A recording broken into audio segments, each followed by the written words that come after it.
So guys, പുതിയൊരു വീഡിയോയിലേക്ക് എല്ലാവർക്കും സ്വാഗതം. അപ്പോൾ ഇന്നത്തെ വീഡിയോ എന്ന് പറയുന്നത് എങ്ങനെ നമ്മുടെ വണ്ടിയിൽ മൈലേജ് ഇമ്പ്രൂവ് ചെയ്യാം എന്നാണ്.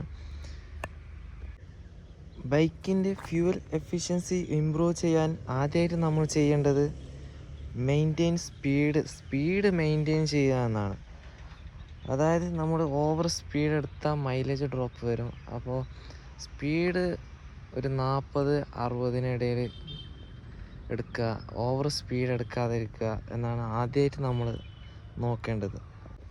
രണ്ടാമതായിട്ട് നമ്മൾ നോക്കേണ്ടത് ഗിയറാണ്. നമ്മൾ ലോ ഗിയറിൽ പോകുന്നതനുസരിച്ച് ഫ്യൂൽ കൺസംഷൻ കൂടാനാണ് സാധ്യത.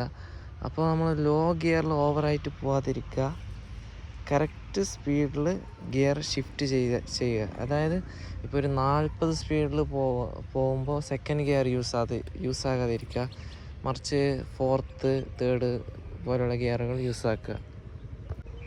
മൂന്നാമതായിട്ട് നോക്കേണ്ടത് ഹൈ RPM വണ്ടി ഓടിക്കാതിരിക്കുക.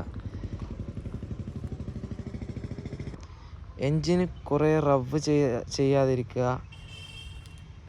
അങ്ങനെയൊക്കെ ചെയ്യുമ്പോൾ കൂടുതൽ വണ്ടിയിൽ എണ്ണ കത്തിത്തീരാൻ ചാൻസ് കൂടുതലാണ്. അപ്പോൾ ഹൈ RPM വണ്ടി ഓടിക്കാതിരിക്കുക. പിന്നെ നാലാമതായിട്ട് നമ്മൾ നോക്കേണ്ടത് ട്രാഫിക്കിലെല്ലാം നിർത്തിയിടുമ്പോൾ, ഇപ്പോൾ 1 മിനിറ്റൊക്കെ നിർത്തിയിടേണ്ട സമയത്ത് വണ്ടി ഒന്ന് ഓഫ് ചെയ്യുക. അതുവഴി നമുക്ക് മൈലേജ് വണ്ടിയിൽ ഇമ്പ്രൂവ് ചെയ്യാൻ പറ്റുന്നതാണ്. അഞ്ചാമതായിട്ട് നമ്മൾ മെയിനായിട്ട് ശ്രദ്ധിക്കേണ്ടത് ടയർ പ്രഷറാണ്.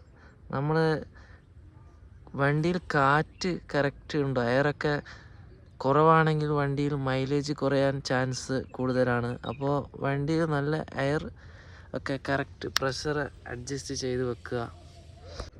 ആറാമതായിട്ട് നമ്മൾ നോക്കേണ്ടത് ഇതിൻ്റെ എയർ ഫിൽറ്ററാണ്.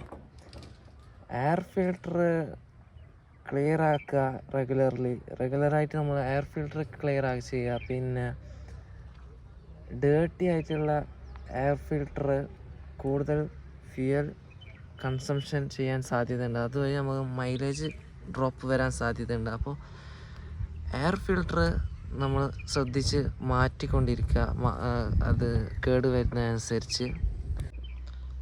പിന്നെ ഏഴാമതായിട്ട് നമ്മൾ ബൈക്ക് കറക്റ്റ് ടൈമിന് സർവീസ് ചെയ്യുക. എൻജിൻ ഓയിൽ, പിന്നെ സ്പാർക്ക് പ്ലഗ്, അങ്ങനെയുള്ള കാര്യങ്ങളൊക്കെ കണ്ടീഷനാക്കി വെക്കുക. പിന്നെ എട്ടാമതായിട്ട് നമ്മൾ നോക്കേണ്ടത് നമ്മൾ ക്വാളിറ്റിയുള്ള ഫ്യൂവൽ യൂസ് ചെയ്യുക എന്നാണ്.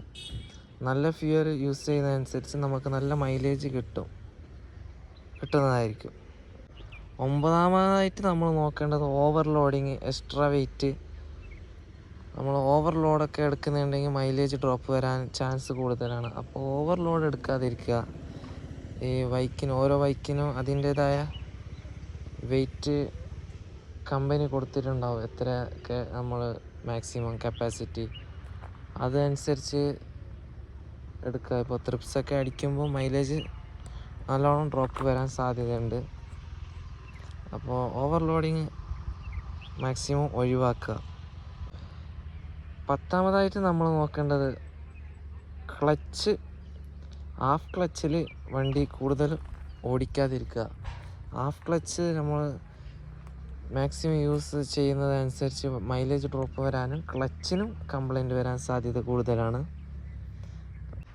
അവസാനമായിട്ട് പറയാനുള്ളത്, വണ്ടി ട്രാഫിക്കിൽ ഇവിടെ കൂടുതൽ ഓടിക്കുമ്പോൾ മൈലേജ് ഡ്രോപ്പ് വരാൻ ചാൻസ് കൂടുതലാണ്. അപ്പോൾ ട്രാഫിക് ഇല്ലാതെ മറ്റ് ഷോർട്ട് കട്ട് മറ്റും ഉണ്ടെങ്കിൽ അതിലൂടെ മാക്സിമം വണ്ടി ഓടിക്കുക.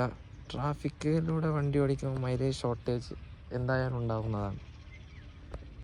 ഇത്രയൊക്കെയാണ് നമ്മുടെ വണ്ടിയിൽ മൈലേജ് ഇമ്പ്രൂവ് ചെയ്യാനുള്ള കുറച്ച് ടിപ്സ് എന്ന് പറയുന്നത്. അപ്പോൾ ഈ വീഡിയോ ഇഷ്ടപ്പെട്ടെന്ന് വിചാരിക്കുന്നു. അപ്പോൾ പുതിയൊരു വീഡിയോ ആയിട്ട് കാണുന്നത് വരേക്കും ബൈ. പിന്നെ ചാനൽ സബ്സ്ക്രൈബ് ചെയ്യുക, ലൈക്ക് ചെയ്യുക, കമൻറ്റ് ചെയ്യുക. പിന്നെ തുടർന്നുള്ള വീഡിയോകൾക്ക് വേണ്ടി വെയിറ്റ് ചെയ്യുക.